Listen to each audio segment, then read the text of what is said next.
Trick or Treat Rocky Top. Wild Boys UT. Wild Boys UT. Welcome Knox Batch to another episode of the Lane Kiffin Show. We're rocking and rolling in K-Town tonight.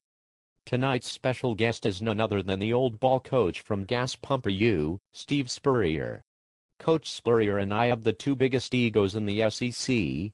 No one talks smack better than either of us. Welcome to Knox Batch, Coach Spurrier. Up yours, Lane, but aside from that, thanks for having me on your show. Nothing sucks like a big orange. Alshan conveys his warmest regards and says he has not seen a gas pump since he has been in Columbia. He has seen a lot of the football though and looks forward to lighting up your volunteers on Halloween night. Not a chance. Pops will drape Eric Berry all over Alshan and send him back to Columbia sucking his thumb. We will give your team a case of the orange flu, just like we gave Florida and Alabama. Thanks, Lane, but we've had our flu shots. You can hand out all the orange flu you want, but winning is what counts. You are a native of East Tennessee, having grown up in Johnson City. Tell us how you could pass up playing at Tennessee and go to Florida. That's easy. Pretty girls and sunshine. And they have better golf courses there too. Knoxville gets pretty dreary in the winter. I did my time in East Tennessee. I only come back now to whoop up on you volunteers. I have done so with Duke, Florida and South Carolina. You have made fun of coaches who watch film all night and sleep on their office couches. You and your staff sometimes knock off early and play a round of golf.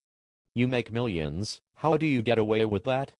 When you win, you can play all the golf you want and the fans love you. When you lose, no one cares how much you sleep on the couch. At Florida, the more golf we played, the more we won. That has not worked so well at Gas Pumper, South Carolina. Aside from big mouths, the other thing we have in common is that we are big nepotists.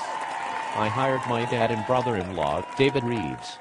In fact, I stole David away from your staff. You have your sons on staff and the team. How do we get away with this? I get away with it by winning. I don't know what your excuse is. You stole away my strength coach, but that did not work out so well for you.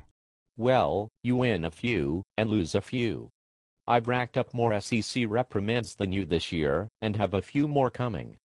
I do lunch with Commissioner Slive too. They don't call you lame for nothing. We are 6-2 and you are 3-4. Only ESPN and the commissioner care about how many reprimands you have. It is wins that count. I hear that South Carolina is going to leave the SEC and start a new conference with Clemson called the Palmetto 8. You'll add in Wofford, Furman, Winthrop, the Citadel, Charleston Southern and South Carolina State. The Gamecocks will still play second fiddle to a team in orange, Clemson. Very funny. Whatever happened to the Lamborghini photos? Your guys look pretty hot wearing chains, no shirts and tight football pants. What are these guys? The Chip and Vols? My cocks are going to run your Chip and Vols out of Neyland Stadium. You can wish. We'll find out on Halloween night who packs the most heat. We will have a visor toss contest at midfield instead of a coin toss, to choose who kicks off. I cannot wait. And that wraps up another episode of the Lane Kiffin Show. Let it all hang out, Big Orange. Wild Boys UT. Wild Boys UT. Go Big Orange. You cannot spell sucks without USC. And you cannot spell slot without UT. Nothing sucks like a big orange.